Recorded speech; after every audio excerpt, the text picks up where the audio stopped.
제사장 나라 되고 거의 택한 백성 되는 그런 관계, 이스라엘과 하나님과 이스라엘의 이 관계가 시내산에서 체결되었습니다. 그게 그 언약 체결, 처음 시작이 어디서부터 시작됐죠? 19장부터 시작됩니다. 그죠? 19장. 내가 독수리 날개로 업어서 너희를 내게로 인도하였다. 이렇게 말씀하시면서, 그래서 내 말 듣고 지켜 행하면 내가 이 백성을 나의 백성으로 삼겠다. 그랬을 때 이스라엘 백성들이 우리가 반드시 지켜 행하겠습니다. 그랬습니다. 그래서 그 약속에 근거를 해서 하나님이 그러면 그렇게 하자 해서 그 다음에 언약식을 체결을 하는데 정결의 요구를 하시죠. 옷을 빨고 이렇게 동침하지, 부부간에도 잠자리 같이 하지 말고 3일을 준비하라 그래가지고 3일 준비하고 그 다음에 이제 이스라엘 백성들이 하나님께로 갑니다.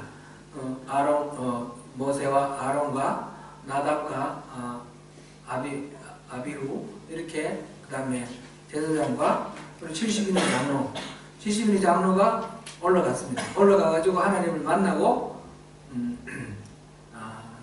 오늘 좀 24장이 나오는 거고요. 그 앞에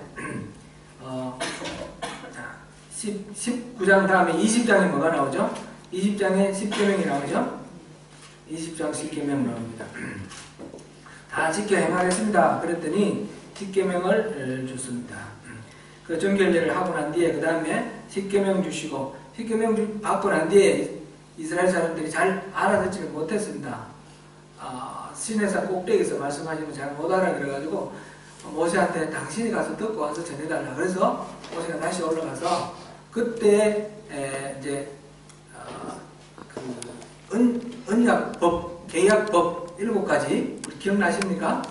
21장부터 20장 22절부터인데 거기 이제 뭐만 나오고 21장, 22장, 23장까지 그 7개 법이 있었어요. 7개 법을 주시고 10계명과 이 법 다 지키겠다라고 말하는 게 24장에 나오고, 그래서 화목제와 번제를 드리고 그 피를 이스라엘 백성들에게 뿌립니다. 그죠? 그리고는 언약식을 체결하는데 모세와 아론과 나답과 아비후 제사장하고 그 다음에 70인의 장로 올라가서 시내산에서 하나님의 영광을 보고, 근데 하나님이 안 죽이시고 그들 같이 더불어서 먹으셨다. 이렇게 그들이 이제 음식을 나누면서 이 언약식 체계를 이제 완성을 했습니다. 그러고 난 뒤에 이 백성들은 내려와서 기다리고 모세는 올라가서 40일 동안 하나님하고 독대하는 거죠. 하나님하고 독대하면서 성막에 대한 자세한 설명을 들으시고 계획을 들으시고, 그 다음에 10계명을 미리 말씀하셨던 10계명을 하나님 두 돌판에 새겨주셨어요. 그걸 이렇게 새겨주시고 하는 이 내용이 쭉 간 게 31장까지 갔습니다. 31장. 그 다음에 그랬는데 이스라엘 사람들이 어떻게 했습니까? 40일이 너무 길어가지고 황금 송아지를 만들었습니다. 송아지를 만들고 우상을 숭배했습니다. 말하자면 하나님을 저버린 거죠. 계약이 파괴된 겁니다. 계약이 파기가 돼가지고 이제 하나님과 이스라엘 백성들이 이 언약 자체가 무효가 되어버렸습니다. 모세가 이 돌판을 던져서 깨뜨리는 거 이거 자체가 계약이 무효다 이런 의미가 되는 거예요. 그래서 이제 많은 사람들이 죽고 뭐 이런 징계를 받고 난 뒤에 하나님께서는 다 진멸해버리려고 하시다가 모세의 기도를 듣고 다 진멸은 안 하겠다. 그러나 너희들끼리 올라가라. 나는 안 가겠다. 그리고 모세가 같이 가십시오. 꼭 같이 가야 됩니다. 간절하게 기도를 해서 결국 하나님도 같이 가시기로 약속한 게 33장까지 이야기입니다. 오늘 본부분 33장 18절 부분 여기서부터는 이제 모세가 하나님 영광을 보여주십시오. 그것부터 시작해서 이제 두 번째 계약, 첫 번째 이 언약 이거를 깨져버리고 두 번째 언약, 새로운 계약이 체결되는 겁니다. 그래서 두 번째 돌판, 거기에 똑같은 내용을 새겨주시고 이 깨어진 관계가 다시 회복되는 그런 상황인데, 이렇게 다시 회복할 때에 이제 일어나는 일들, 계약의 당사자인 하나님과 이스라엘 사이에 어떤 관계 정립이 필요하죠. 관계 정립이 필요한데 그걸 오늘 봅니다. 모세가 영광을 내게 보여주십시오 했을 때 19절에서 33장 19절에서 하나님이 대답을 하셨어요. 뭐 두 가지를 한다 하셨어요. 19절 우리 같이 한번 읽어보겠습니다. 여호와께서 이르시되 내가 내 모든 선한 것을 내 앞으로 지나가게 하고 여호와의 이름을 내 앞에 선포하리라. 아멘. 거기까지요. 두 가지를 말했습니다. 영광 보여달라니까 거기에 대한 대답을 하셨는데 이 두 가지 뭐죠? 첫 번째는 선한 것을 지나가게 하겠다 했고, 또 하나는 이름을 선포하겠다 했죠. 이게 말하자면 하나님의 영광을 보여달라는 데 대한 대답이니까 하나님의 영광이에요. 하나님의 영광을 보여주시는 거예요. 그 다음에 오늘 본문 들어와서 34장 들어와서 두 돌판을 만들어라 다듬어라 해가지고 이거는 다음 주에 우리 다시 보고요. 4절까지는 요거는 이제 두 번째 돌판 받는 그 장면이니까 이건 다음 주에 보겠습니다. 5절부터 보면 여호와께서 구름 가운데 강림하사 그와 함께 거기 서서 여호와의 이름을 선포하실세. 지금 두 가지 뭘 하신다고 그랬어요? 하나님의 선한 것이 지나가겠다 하셨고, 또 하나는 이름을 선포한다 하셨는데 이름을 지금 선포하셔요. 이 두 가지가 뭐와 같은 거라고요? 하나님의 영광을 보여주는 것과 같아요. 그러면 하나님의 영광을 보여주는 것은 우리 눈으로 뭘 보는 것이 아니라는 것을 알 수가 있습니다. 그죠? 하나님이 형상이 없으시니까 하나님 형상 보여주는 것도 아니시고, 또 아주 눈부신 태양 같은 그런 빛, 광채 이런 것도 아니에요. 우리가 생각하는 영광, 영화 영자, 영어를 영자에다가 광자가 빛 광자니까 무슨 빛이구나 이렇게 생각되는데요. 빛을 보여주시는 건 아닌 것 같아요. 그럼 보여주는 게 아니라 하나님의 이름을 선포해 주신다 그러니까 하나님의 영광 보여준다 이 말은 듣는다는 거예요. 듣는다. 그죠? 영광을 듣는 거예요. 그는 하나님의 이름을 선포해 주시는 것하고, 선한 것이 지나간다 이거는 보는 것 같아요. 그죠? 근데 보는 것, 듣는 것 이것이 사실상 하나예요. 하나. 같은 것을 의미하고 있습니다. 자, 그 다음에 한번 봅니다. 여호와의 이름을 선포하실세 하면서 그 다음에 6절 우리 같이 한번 해봅니다. 시작. 여호와께서 그의 앞으로 지나시며 선포하시되 여호와라 여호와라 자비롭고 은혜롭고 노하기를 더디하고 인자와 진실이 많은 하나님이라. 그 다음에 7절도 같이 읽겠습니다. 시작. 인자를 천대까지 베풀며 악과 과실과 죄를 용서하리라. 그러나 벌을 면제하지는 아니하고 아버지의 악행을 자손 3세대까지 보응하리라. 이것이 모세에게 영광을 보여주시는 장면이에요. 이것이 바로 하나님 이름을 선포하는 장면이고, 그런데 여기 이름을 선포하는데 여호와라 여호와라고 그 다음에 나오는 내용이 뭐예요? 하나님의 뭘 나타내요? 하나님의 성품을 나타냅니다. 하나님의 성품. 저 위에서 내가 내 모든 선한 것을 내 앞에 지나가게 하겠다 했는데 그 내 모든 선한 것 그것이 바로 성품을 나타내는 겁니다. 그러니까 지금 하나님의 영광을 보여주시는 것. 오늘 제목은 여호와의 이름을 선포한다 그랬는데 그 이름을 선포한다는 것, 하나님의 영광 보여주시는 것이고, 하나님의 성품을 보여주시는, 성품을 우리에게 계시해 주시는 것입니다. 알려주시는 겁니다. 하나님은 이런 분이시다 라는 것입니다. 우리 이제 다 이름 있죠? 에린이는 무슨 뜻이에요? 에린이라는 이름이 이웃을 사랑하라 그런 뜻이죠. 그러니까 단순히 에린이라는 호칭, 에린아 했을 때 얘 이렇게 알아들으라는 그런 호칭의 의미 이상으로 이 사람이 어떤 인생을 살아가기를 바란다라는 엄마 아빠의 소원이 담겨 있는 거예요. 그렇죠? 여러분들 이름에 다 엄마 아빠의 소원이 담겨 있을 겁니다. 나름대로 뭐 할아버지가 되어주셨으면 할아버지의 소원이 들어있고, 예, 무병장수하고 건강하고 그러면서 세상을 아주 윤택하게 만드는 아주 이로운 그런 삶을 살기를 바라는 그런 뜻을 각각 다양하게 그렇게 담아놨습니다. 저희 아들, 딸인데 초롱이는 초롱이 자체는 이 청사초롱 초롱이에요.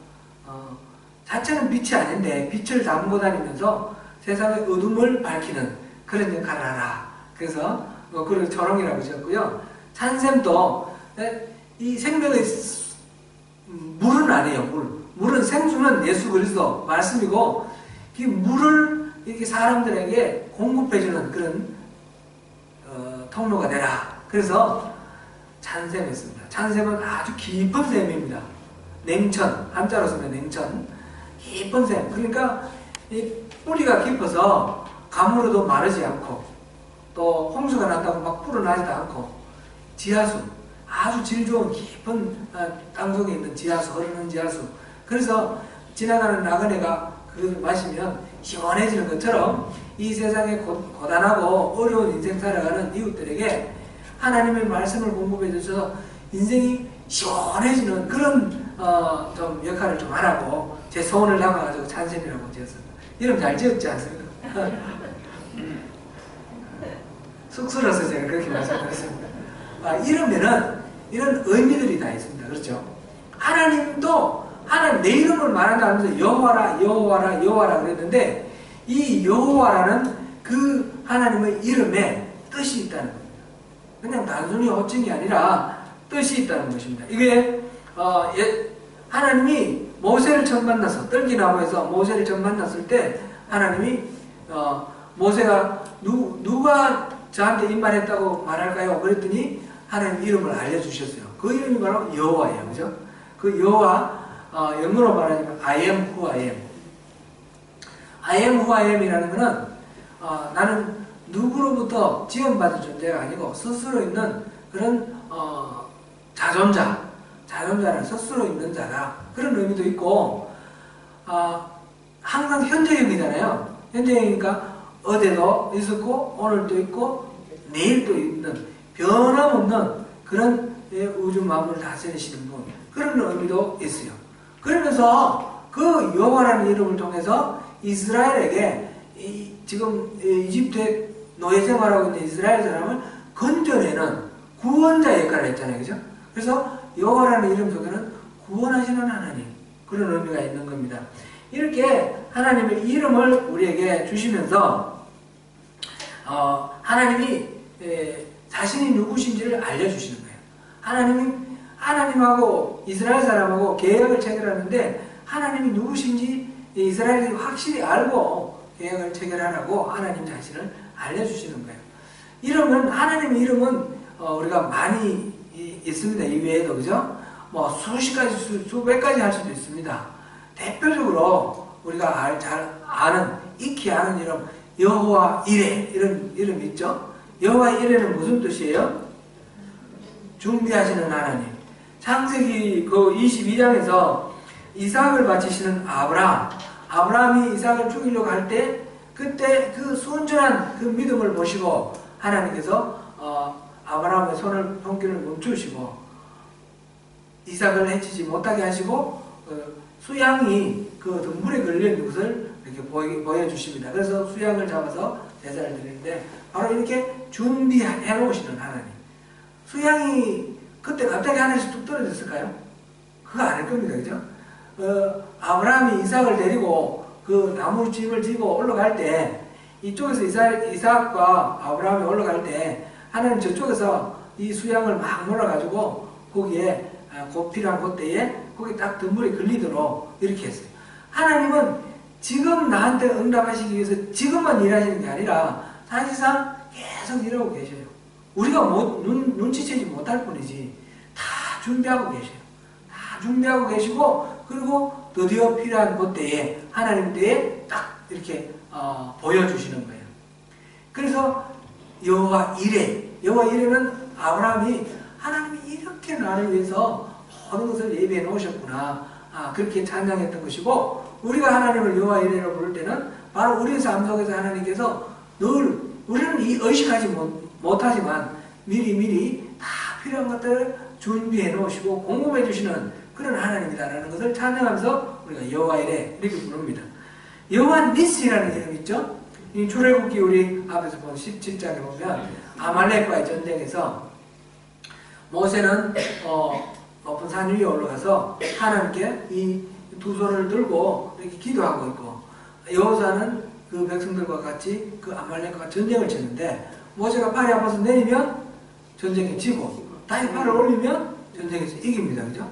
그래서 아론과 우리 양쪽에서 팔을 이렇게 들고 이렇게 안고 팔만 들게 이렇게 해서 전쟁에서 이기도록 해주셨어요. 이 손을 드는 게 이게 말하자면 군대에서 이 부대들이 갖고 있는 깃발 있잖아요. 깃발.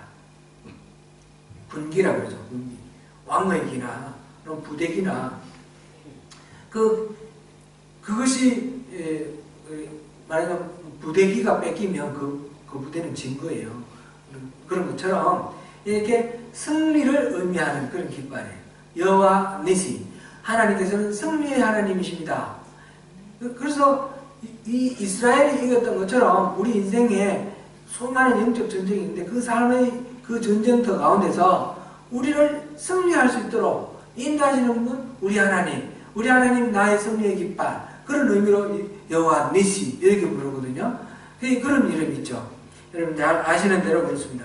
여호와 라파는 어떻습니까? 여호와 라파, 치료하시는 하나님. 하나님께서 애굽 백성들의 10가지 재앙을 내리면서 그 많은 악질과 이런 질병들이 생겼을 때 이스라엘 백성들에게 약속하셨어요. 너희들에게는 이런 질병이 생기지 않게 하겠다. 나는 치료하시는 하나님이다. 여호와 라파다. 이렇게 말씀해 주셨어요. 그렇게 우리 인생에 어려움이 있을 때 우리 심리적으로 또 정신적으로 병이 들거나 아니면 육체적으로 병이 들거나 그랬을 때 우리 약한 것과 병든 것을 치료해 주시는 하나님, 그 하나님께 우리가 간구하고 간절하게 구하고 여호와 라파 하나님 치료해 주세요. 우리 구할 때 치료해 주시는 은혜를 우리가 경험하게 될 것입니다. 바로 그런 하나님을 찬미하는 이름이 바로 여호와 라파입니다. 여호와 샬롬은 어떻습니까? 평화의 하나님, 우리를 평강하도록, 이 환경은 막 몰아치고 회오리간에 물을 치더라도 하나님 안에서 우리가 평화를 누릴 수 있도록, 요동하지 않는 평강, 참된 평강을 누릴 수 있도록 해주시는 분 바로 우리 하나님, 우리 보호자.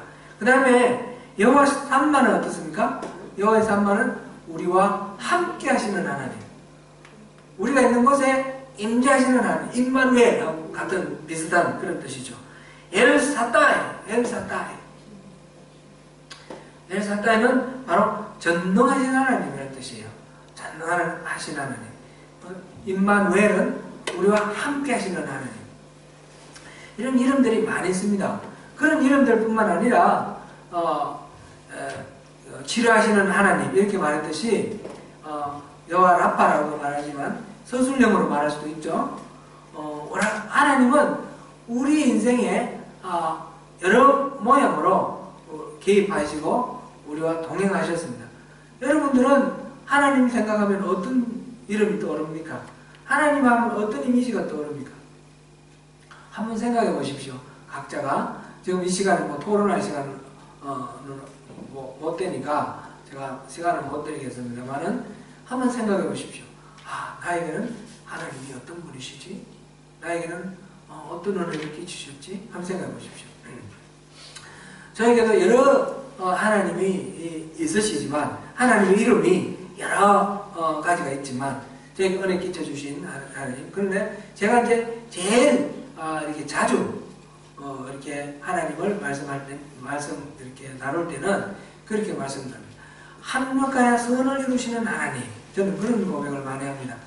합력하여 선을 이루시는 하나님, 여호와 삼마, 임마누엘 이런 하나님 이름하고 비슷하기도 합니다. 우리 인생의 모든 부분에 같이 계시면서 내가 실수를 하든지 내가 범죄를 하든지 그러면 이게 막막하게 됐는데 하나님께서 또 일하셔서 이런 인생 역전을 만들어 주시고 결국 결과는 선이 될 수 있도록 하나님께서 이렇게 일해 주신다 하는 그런 고백입니다. 그런 하나님, 합력하여 선을 이루시는 하나님, 내 인생의 걸음걸음을 동행하시면서 하나님이 기뻐하시는 선한 모습으로 새롭게 빚으시고 새롭게 다듬으시는 그런 하나님이십니다. 하나님에 대해서 우리 수많은 이름을 거론할 수 있습니다. 여기서 여호와라 하면서 이 하나님 이름뿐만 아니라 그 다음에 2절에 걸쳐서 하나님의 성품을 말합니다. 이게 이제 하나님이 이름을 선포했다 할 때 하나님 이름 선포가 바로 이 2절에 걸친 하나님의 성품에 대한 리버레이션, 성품의 계시, 이게 포함되는 것입니다. 그것이 바로 뭡니까? 자비롭고 은혜롭고 노하기를 더디하고 인자와 진실이 많아서 그 인자를 천대까지 베풀며 악과 과실과 죄를 용서하시는 분, 그러나 벌은 면제하지 아니하시는 분, 이렇게 되어 있어요. 그러니까 자비는 어떤 거예요? 자비는 우리 mercy, 영어로 mercy 또는 compassion 이렇게 번역되는 단어이죠. 그리고 merciful, compassionate 이렇게 자비롭다라는 말을 표현할 수 있죠. 이 자비롭다라는 말은 다른 말로 표현하면 긍휼하고 비슷한데요. 이거는 불쌍히 여긴다라는 말하고 똑같지는 않은데 비슷한 거예요. 부모가 어린 자식, 다 큰 자식 말고 어린애 보면 어때요? 항상 안쓰럽고 뭔가 해주고 싶고 채워주고 싶은 거 있잖아요. 그냥 놔두면 얘는 못 사니까 먹을 것도 줘야 되고 또 진자리 마른 자리 갈아줘야 되고 모든 것들 더우면 땀 닦아줘야 되고 추우면 덮어줘야 되고 모든 것들을 다 해주고 싶어하는 그런 마음 있죠. 이게 이제 긍휼이에요. 이게 긍휼이고 이게 이제 자비입니다. 그러니까 하나님은 우리의 모든 형편 속에서 우리의 모든 삶을 이렇게 보호해주고 지켜주시고 지탱해주시고 공급해주시는 그런 하나님, 우리를 사랑하시는 하나님, 그게 사랑이죠. 그런 하나님의 성품을 그렇게 설명하고 있습니다. 자기 백성을 긍휼히 여기시는 하나님, 우리가 어려운 처지에 놓여 있으면 언제든지 주여 하면 응답하시고 그 어려움을 보호해 주시고 이길 수 있도록 이렇게 그 강을 건너게 해주시는 분이 바로 우리 하나님이십니다. 그 하나님을 우리가 하나님께 나아가는 것, 그것을 또 하기를 원하셔서 나는 누구냐? 나는 자비롭다. 하나님 스스로 자신을 지금 설명하고 있어요. 그죠? 나는 자비롭다. 너희들 필요, 어려움, 그런 가운데 언제든지 나를 부르짖어 나를 찾으라. 그런 말씀이죠. 은혜롭다는 건 어떤 뜻이에요? 은혜라는 말을 우리 알지 않습니까? 값없이 베풀어주는 그런 호의, 이런 거지 않습니까? 하나님과 우리의 관계에서 생각해보면 우리는 하나님의 그 사랑을 받을 수 있는 그런 형편이 못 됩니다. 왜냐하면 우리가 하나님을 등지고 배반했기 때문에, 하나님 떠났기 때문에 감히 뻔뻔스럽게 하나님 앞에 하나님 저 사랑해주세요 이렇게 말할 수가 없는 그런 존재예요. 그런데 하나님이 우리를 사랑해 주신다는 겁니다. 무조건 하나님 먼저 용서하시고 이 땅에 있는 모든 사람들에게 하나님은 은총을 베풀어 주셔요. 은혜를 베풀어 주셔요. 주 예수 내가 알기 전 날 먼저 사랑했네. 그렇게 시작이 됩니다. 그 크신 사람, 우리가 알기 전에 이 찬양은 저한테 너무너무 절실하고 실감이 나요. 우리 찬쌤이나 우리 초롱이는 그 찬양을 잘 실감을 못해요. 왜냐하면 자기가 철들었을 때부터 늘 하나님 알고 찬양을 했거든요. 그런데 저는 다 커가지고 29살 돼가지고 그렇게 하나님을 찾았고 하나님이 또 저한테 살아계심을 보여주시고 저를 사랑해 주시는 걸 알게 해줬기 때문에 그전에는 제가 하나님을 몰랐잖아요. 제가 하나님을 알기 전부터 하나님은 저를 사랑하셨다는 것을 실감을 했거든요. 이게 정말 실감나는 그런 찬양입니다. 그게 바로 하나님의 은혜입니다. 하나님은 바로 우리에게 은혜를 베풀어 주시는 그런 분입니다. 이스라엘 백성들이 지금 광야에서 수많은 사건들이 있었는데 끊임없이 불평하고 끊임없이 대적하고 끊임없이 원망하고, 그런데 제대로 이스라엘 사람들이 한 행동대로 갚아버리면 어떻게 돼야 되나요? 수도 없이 여러 번 진멸당해야 되는 거예요. 진멸당하고 또 진멸당하고 그래야 되는데 계속해서 또 살려주시고 그렇게 해주셨잖아요. 저도 그런 생각이 듭니다. 죄를 지었을 때 그때 하나님께서 벌을 주신다면, 어떤 사람 되게 죄를 짓는 거 보면 하나님 저런 사람 벼락을 안 때려버리시고 왜 저리 나구나, 하나님 참 진짜 너무하시다, 이런 생각이 딱 들다가 퍼뜩 제 자신에 대해서 생각해 보는 거예요. 제가 만약 뭔가 잘못했을 때 그때마다 벼락이 떨어지면 뭐 여러 번 떨어질 거 없어요. 한 번에 그냥 옛날에 과거에 까마득한 때 이미 없어졌겠죠. 그죠? 여러 번 매번 때릴 필요 없어요. 한 번만 때려도 끝이에요. 그런데 보면 그런 상황이 수도 없이 많이 있는 거예요. 수도 없이. 그런 분이 바로 우리 하나님이신 거예요. 그 모든 상황에서 용서하시고 하시는 분이 바로 우리 하나님. 은혜를 오히려 용서만 하시는 것이 아니라 하나님 우리를 사랑해 주시는 거예요. 그런 망나니 같은 저를 사랑하셔서, 저는 생각해도 너무너무 진짜 놀라울 때가 많습니다.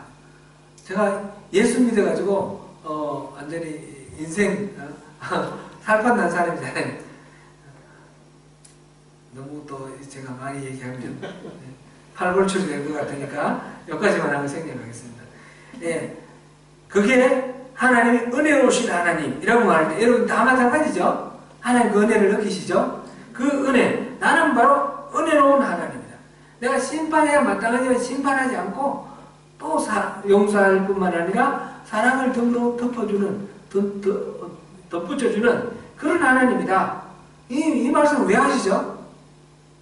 죄책감 빠져 구석에 처박혀 있지 말고 나오라는 거예요. 은혜를 받으러 나오라는 거예요. 나는 자비롭고 필요를 채워주고 그 다음에 또 용서해 주시고 덤으로 사랑을 베푸는 그런 존재다. 그 다음에 노하기를 더디하고, 이것도 이제 은혜하고 관계되죠. 노하기를 더디하는, 노하지 않는 건 아니에요. 분명히 노하시는데 우리 인생도 마찬가지예요. 우리에게 절대로 성내지 말라 이렇게는 안 하시고 성내기를 더디하라 이렇게 하셨어요. 그죠? 그러니까 화가 나는 거는 나는데 욱 하는 대로 그냥 성질 나는 대로 살지 말고 한 템포 심호흡하면서 조금 이렇게 템포를 늦추고, 그리고 이 화나는 거, 원수 맺는 거 이거를 오래 매여있지 말고 해가 지기 전에 화해하라 그러시고, 그렇게 하나님 우리에게 화를 내더라도 좀 천천히 내라 이렇게 말씀하시는 것이지, 화를 다스리라고 말씀하시는 것이지 화를 내지 말라고는 안 하셨어요. 화를 내지 않을 수 있는 존재가 아니기 때문에. 이제 그걸 인생에 대해서 얘기하고, 하나님에 대해서, 하나님은 공의의 하나님이시기 때문에 범죄하는 것에 대해서 화나시는 것이 당연합니다. 그리고 화를 내시는데, 그런데 하나님께서 또 은혜로우시니까 참으시고 오래 참으시는 거예요. 이 오래 참는다는 말은 꼭 놀아놨다가 언제 한번 팍 터뜨린다 이런 뜻은 아니에요. 그죠? 내가 10번 참았다.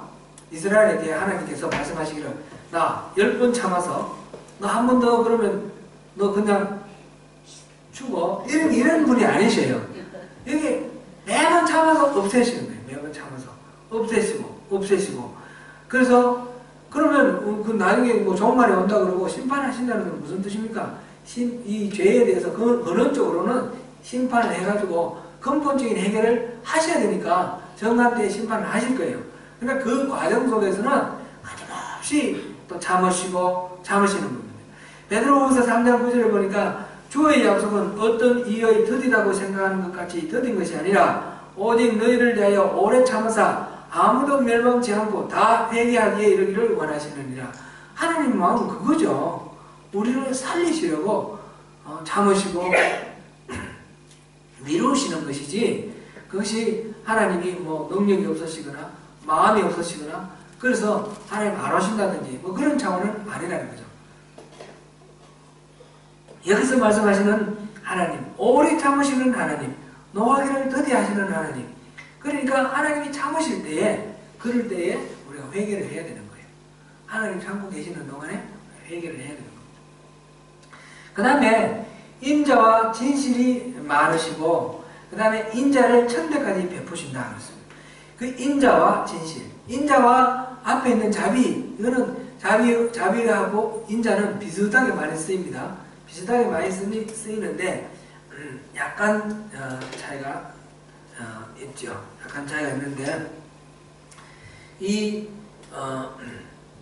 인자는 헤세드라는 단어, 히브리 말 그 말인데 이거는 언약 관계 속에서 베풀어 주시는 사랑이에요.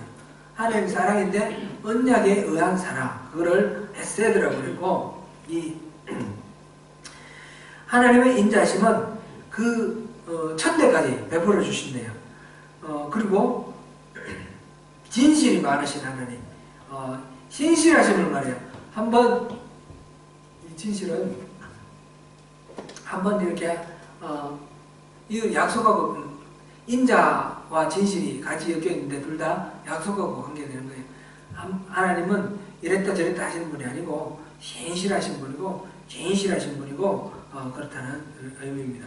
이제 여기서 지금 인자와 진실, 천대까지 배운다. 천대까지라는 말은 하나부터 세어서 하나 둘 셋 넷 그래서 천까지 간다. 그리고 천 한 번째는 아니다. 이런 뜻이 아니고 길게 어쩌면 영원히, 그죠? 하나님 인자하시면 계속해서 자손 대대로 이렇게 미친다는 그런 뜻이에요. 그 다음에 나오는 거는 용서는 해주셔야 되죠. 악과 과실과 죄를 용서하리라. 인자를 천대까지 베풀며 악과 죄와 과실 이거를 용서한다. 이렇게 말씀합니다. 악과 과실과 죄 이거는 죄의 근본적인 속성 이것이 또 겉으로 드러나는 것 이런 모든 것들을 다 포괄하는 것으로 이 세 가지를 나타냈다. 이렇게 보면 되겠고요. 그리고 벌을 면제하지는 아니하고 아버지의 약행을 자손 3대까지 보응하리라. 용서를 해주시는데 벌은 면제하지 않는다 그랬어요. 그러니까 우리가 죄 지을 때 용서해 주시니까 뭐 아무렇지도 않아. 이거는 아니라는 것을 우리가 기억하셔야 되겠습니다. 여기다가 벽에다가 못을 박아요. 못을 박으면 보니까 이게 툭 튀어나와서 보기 싫어. 그래서 나중에 빼면 어떻게 되나요? 자국이 남아요. 그죠? 우리가 하나님이 우리 죄에 대해서 용서는 해주시지만 그래서 하나님이 자녀 삼으시고 구원받고 여기에는 지장이 없어요. 지장이 없지만 그러나 그 죄에 대한 대가는 또 일정하게 지불하는 겁니다. 대표적으로 우리 다윗을 한번 생각해 보세요. 다윗이 바세바와 간음해가지고 죄를 지었습니다. 나단 선지자가 와서 그 죄에 대해서 준엄하게 꾸짖었습니다. 나단이 즉시 회개를 하고 엎드려서 용서를 구했을 때 하나님이 용서를 해주셨습니다. 그런데 그 죄의 대가로 자식들이 자식들 간에 싸우고, 그죠? 그리고 후궁이 사람들 보는 앞에서 모욕당하는 그런 결과가 있었습니다. 그런 것이 하나의 대표적인 예이죠. 우리가 죄를 용서받더라도 또 지불해야 될 대가가 있는 거예요. 그거는 이제 하나님께서 정하시는 거니까 우리가 다른 우리가 법칙적으로 알 수 있는 그런 건 아닙니다. 여기서 이제 자손 3, 4대까지 미친다. 이걸 또 잘못 이해를 해가지고 가게 흐르는 저주를 끊으라 이런 책이 나왔고요. 그런 거 여기 들어보셨어요? 가게 흐르는 저주? 네. 그래서 조상들이 무슨 죄를 지었으면 자식들이 반드시 저주받는다. 그리고 우리의 삶 속에 조상들이 지은 죄, 그 저주의 흐름을 끊어야 된다. 근데 그런 식으로 이해하면 그건 곤란합니다. 그건 성경적이지 않습니다. 여기서 말하는 이 3대까지 간다는 것은 신명기에서는 그 자기의 죄는 조상의 죄를 지는 것이 아니라 자기의 죄는 자기가 진다. 그렇게 돼 있거든요. 죄값을 지불하는 것이 자기가 책임지는 거예요. 그러면 뭐 자손 3, 4대까지 이거는 무슨 벌을 보응한다. 이거는 무슨 뜻입니까? 이거는 가게 흐르는 저주 이런 식으로 이해할 것이 아니고 영향력으로 이렇게 생각됩니다. 그래서 예를 들면 부모 우리 제 친구들 봐도 그래요. 제 친구 아버지가 노름을 너무 많이 하는 사람이 있었어요. 이제 목수 대목하셨는데 집 짓고 이렇게 하시는 분인데 이제 집 하나 짓고 나면 돈 이제 목돈을 받잖아요. 받으면 가족들이 먹고 살아야 되는데 이거 이제 화투 쳐서 다 날려버리는 거예요. 그러니까 이 가족은 늘 가난하죠. 그래서 이 아버지가 늘 이제 화투 치는 이거 그것이 문제였습니다. 나중에 이제 자식들이 커가지고 큰아들이 우리보다 한 6살인가 위인데 이 형이 사우디아라비아 가가지고 그 10살의 날에 가서 고생해가지고 3년인가 이렇게 일해가지고 왔는데 그동안에 돈 보내가지고 저축하라고 해놓은 거 그거 찾아보니까 아버지가 다 노름에 불어 날려버린 거예요. 그래가지고 이 아들이 막 화가 나가지고 아버지하고 막 싸우고 그냥 나가서 죽어버려 그랬는 거예요. 그랬더니 이 아버지가 나가서 진짜 죽어버렸어요. 자기 스스로 죄책감이 빠져가지고 그냥 그 철로변에 가서 철 열차 오는데 투신해가지고 죽어버렸어요. 얼마나 비참해요. 그런데 그 형이 노름하는 거예요. 그 이후에 그 형이 노름하더라고. 이해가 안 되는 거죠. 그 진짜 살 떨려서 진진머리 날 텐데 노름하는 거예요. 그런 거 보셨죠? 그 바람피는 부모가 바람피면 자식들이 이렇게 바람피는 그런 자식들이 저희 경향들이 있어요. 이거는 가게 흐르는 저주가 아니고 부모가 하는 걸 봤잖아요. 보고 배우고 또 그 속에서 이제 상처가 여러 가지로 작용을 해서 그렇게 나타나는 겁니다. 이건 영향력입니다. 여기서 말하는 것은 가게 흐르는 저주를 말하는 것이 아니라 영향력이 값을 치르는데 그 값을 네가 잘못하면 네 자식들이 보고 배운다는 거예요. 그리고 그 죄의 값을 자식들까지 치르게 된다. 그러니까 어떻게 해야 됩니까? 내 대에 끊어야 되는 거예요. 내 대에 회개하고 끊고 그 영향력이 내려가지 않도록. 이거는 어떤 신비한 보이지 않는 귀신의 영의 어떤 저주 이런 것을 말하는 게 아니고 우리 삶의 영향력을 말하는 거다. 이렇게 생각하십시오. 근데 여기서 우리가 볼 거는 언제는 이 인자와 진실은 언제까지 가죠? 천대까지 가요. 그런데 죄에 대한 벌은 3, 4대까지 가요. 어떻게 더 셉니까? 하나님이 우리가 죄 짓고 우리가 잘못하더라도 거기에 대한 영향력이 흘러가더라도 하나님 어디가 그거를 결국은 3, 4대로 끝날 수 있도록 다 이렇게 씻어주실 만큼 파워풀하신 분이 하나님이시라는 거예요. 하나님의 지금 성품을 말씀하셔요.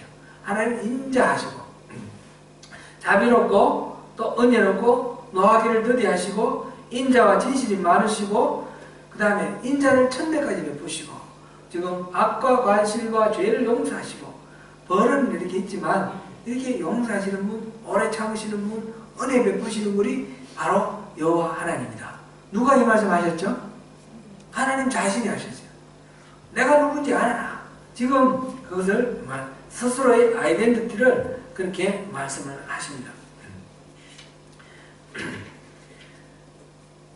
여기서 이제 옆길로 잠깐만 하나 말씀드리면 이제 개혁 안건에서는 자손 3, 4대 이 부분을 자여손 3사대 이렇게 나오죠. 개혁한글 보신 기억나요? 개혁한글에 보면 자손이라는 말을 자여손이라고 해놨어요. 이게 굉장히 많이 나옵니다. 여러 군데. 자여손이라는 말은 자와 손, 여자는 와라는 뜻이에요. 엔드라는 뜻이에요. 그걸 이제 자여손이라는 게 잘못 썼구나. 그래서 잔여손 이렇게 말씀하시는 분이 많으신데 잔여손이 아니고 자와 손. 그 합치면 자손이에요. 그래서 개정개혁에서는 자손이라고 그렇게 번역을 해놨어요. 자손이라고 하면 되는데 자여손이라고 이렇게 나와 있을 때도 헷갈리지 마시고 이게 그냥 자손이구나 이렇게 이해하시면 되겠습니다.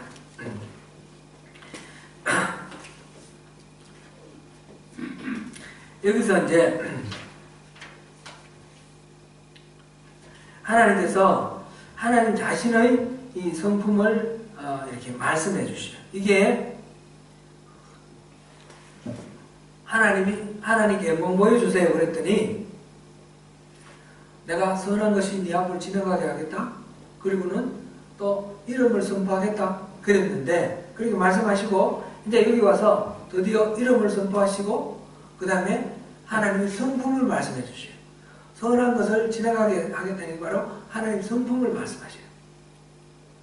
이 하나님 성품이 지금 여기서 말하는 하나님 성품은 어떤 성품인가 생각해보면 출애굽 과정에서 하나님이 이스라엘 사람들에게 보여주신 성품이에요. 다른 데는 물론 있겠지만 특별히 여기서 하나님 성품이 아까 우리가 봤듯이 여호와 이레도 있고 여호와 라파도 있고 여러 가지 있는데 이것만 말씀하셨거든요. 이것만 말씀하신 거는 이것만 하나님의 성품이라는 뜻이 아니고 이스라엘 백성들을 인도해서 지금 가나안 땅으로 가는 동안 이 출애굽 기간 동안 하나님이 특별히 보여주시는 그 성품입니다. 그것이 이스라엘에게 오래 참으시고 또 필요한 것들을 만나로부터 시작해서 모든 것들을 공급해 주시는 자비로우신 분이고 그 다음에 은혜로우시고 노하기를 더디 하시고 또 오래 참으시고 이러면서 이 출애굽 생각하면 이 성품이 이렇게 하나님의 성품이 이렇게 떠오르고 이 성품을 생각해보면 출애굽 기간 동안에 하나님께서 이렇게 인도해 주셨구나 그런 것을 우리가 알 수 있게 됩니다. 제가 앞서 질문을 하나 드렸습니다. 여러분에게 하나님은 어떤 분인가? 지금 하나님이 생각해보면 과거의 어느 순간에 하나님이 경험되었던 하나님이 떠오르고 그때 하나님 계셨던 것 같고 항상 하나님 계셨던 것 같지는 않게 느껴질지도 모르겠습니다. 그러나 실제로는 어떻습니까? 실제로는 하나님이 항상 나와 함께 하셨어요. 내가 의식할 때나 의식하지 못할 때나 항상 하나님이 나와 함께 하셨고 항상 함께 하시면서 일을 해주셨어요. 내가 하나님을 경험하면서 살았습니다. 그런데 내가 그거를 깨닫지 못했을 뿐이지 실감하지 못했을 뿐이지 하나님은 항상 함께 하셨어요. 이스라엘 백성들에게 지금 모세가 하나님 영광 보여주세요 그러니까 그때 비로소 짜자잔 하나님 영광 보여주시는 것이 아니고 나는 여호와라 여호와라 하시면서 쭉 설명하셨는데 이 설명의 내용이 뭔가 이때까지 애굽에서부터 지금까지 40년 동안 항상 하셨던 하나님의 일 항상 보여주셨던 하나님의 성품 그거를 지금 말씀을 하시고 계시는 거예요. 그래서 모세가 이걸 들으면서 맞습니다 하나님 이때까지 계속해서 하나님이 이렇게 인도하셨죠. 그걸 깨닫고 이스라엘 사람들이 깨닫는 겁니다. 우리도 마찬가지입니다. 하나님은 항상 우리의 삶 속에 합력의 선을 이루시면서 계셨는데 우리가 깨닫지 못하는 것이 있습니다. 그럴 때 우리가 하나님 영광 보여주세요. 우리 기도하고 하나님 얼굴 보여주세요. 하나님 마음 보여주세요. 우리가 하나님을 찾는 하나님 자신을 찾는 기도를 할 때에 하나님 우리에게 보여주시는 것은 새로운 하나님이 아니라 우리 삶 속에 그동안에 계속 경험을 했는데 내가 알지 못했던 그런 하나님을 우리가 많이 만날 수 있습니다. 그래서 하나님이 그때는 이렇게 나와 함께 하셨고 그때는 이렇게 나를 이끄셨고 그때는 나를 이렇게 다스리셨고 그때는 나를 이렇게 이끌으셨구나 그렇게 깨닫는 겁니다. 그게 하나님의 영광을 보는 겁니다. 하나님의 영광을 봤을 때에 모세는 어떻게 반응했습니까? 8절 모세가 급히 땅에 엎드려 경배하며 9절 같이 읽습니다. 시작. 이르되 주여 내가 주께 은총을 입었거든 원하건대 주는 우리와 동행하옵소서. 이는 목이 뻣뻣한 백성이니이다. 우리의 악과 죄를 사하시고 우리를 주의 기업으로 삼으소서. 아멘. 이 하나님의 영광을 볼 때 모세는 이렇게 반응했습니다. 첫 번째로는 하나님의 영광 볼 때 곧 하나님의 이름을 듣고 하나님 성품의 그 리블레이션, 하나님 성품을 계시해 주셨을 때 땅에 엎드려 경배를 했습니다. 땅에 엎드렸다 이 말은 뭐예요? 하나님을 두려워하고 감히 하나님 앞에 내가 앉아있거나 서 있을 수가 없어서 엎드린 거예요. 엎드려서 하나님께 경외함을 표현을 했습니다. 그죠? 경외, 공경하고 두려워하는 그 마음을 표현을 했고 그와 동시에 엎드렸다는 말은 이제 하나님 말씀대로 살겠습니다라는 복종을 결단하는 겁니다. 그러니까 하나님의 영광을 볼 때 모세는 엎드려 경외하고 복종을 결단을 했습니다. 두 번째로는 또 이는 목이 뻣뻣한 백성이니이다. 우리와 동행해 주십시오. 이는 목이 뻣뻣한 백성입니다. 뭘 하고 있는 것 같아요 지금? 모세가 지금 뭔 말하고 있어요 지금? 회개의 말을 하고 있죠. 회개의 말. 자기가 어떤 사람인지, 우리 존재가 어떤 사람인지 그거를 하나님이 누구신지를 보여주시니까 내가 어떤지가 보이는 거예요. 하나님이 어떤 분이신지 얼마나 위대하시고 어미로우신지 보니까 내가 얼마나 부끄럽고 초라하고 나쁜 존재인지 그거를 알고 하나님 앞에 회개를 합니다. 회개를 하고 우리가 뻣뻣한 백성입니다. 이렇게 우리의 악과 죄를 사하시고 그렇게 우리 죄를 용서를 구하는 회개를 지금 하고 있습니다. 우리도 마찬가지로 하나님 영광 볼 때 경외함과 그 다음에 순종함을 결단하는 그런 자세로 하나님 앞에 엎드려야 되고 그와 동시에 우리 자신을 돌아보며 우리를 회개해야 되겠다 하는 것을 모세를 통해서 배웁니다. 그리고 또 모세는 또 뭐합니까? 그러면서 우리와 동행하옵소서. 무섭고 두려운데 도망가는 게 아니라 우리와 동행하옵소서. 내버려 두지 마시고 우리와 동행하십시오. 그리고 우리를 주의 기업으로 삼으소서. 우리를 쓰십시오. 우리를 통해서 하나님 뜻 하시는 하나님의 비즈니스를 하십시오. 이 기업은 헤리티지, 하나님의 유산으로 삼으십시오. 우리를 후손들에게 계속해서 하나님의 일을 하게 하는 그런 유산으로 삼으십시오. 그런 것입니다. 그러니까 뭐를 결단하는 겁니까? 주님과의 친밀한 교제와 주님의 것으로 내가 쓰임받는 주님의 동력자로 내가 쓰임받는 그런 삶을 지금 결단하고 하나님 앞에 나아가는 것입니다.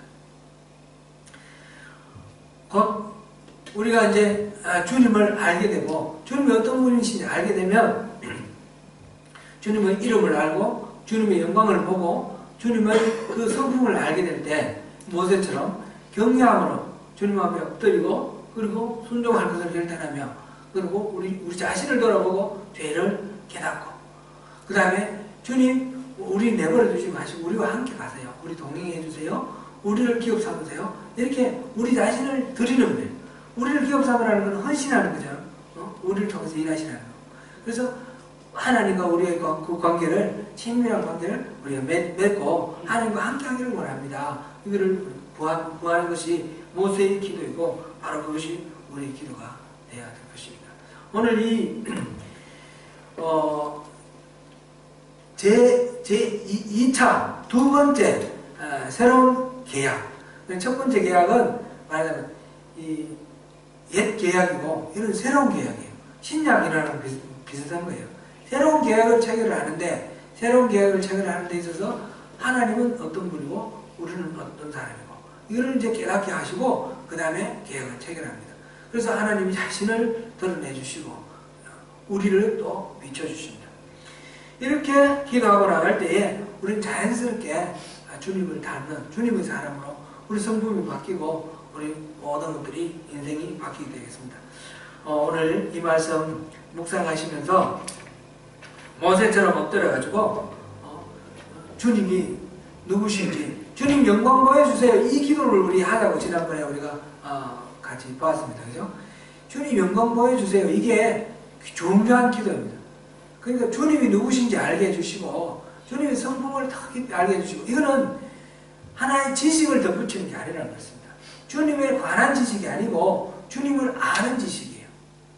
주님에 관한 인포메이션이 아니고 주님과의 어떤 교감이에요. 그러니까 모세가 우리가 과거에 우리 경험했던 하나님의 영광을 생각하면서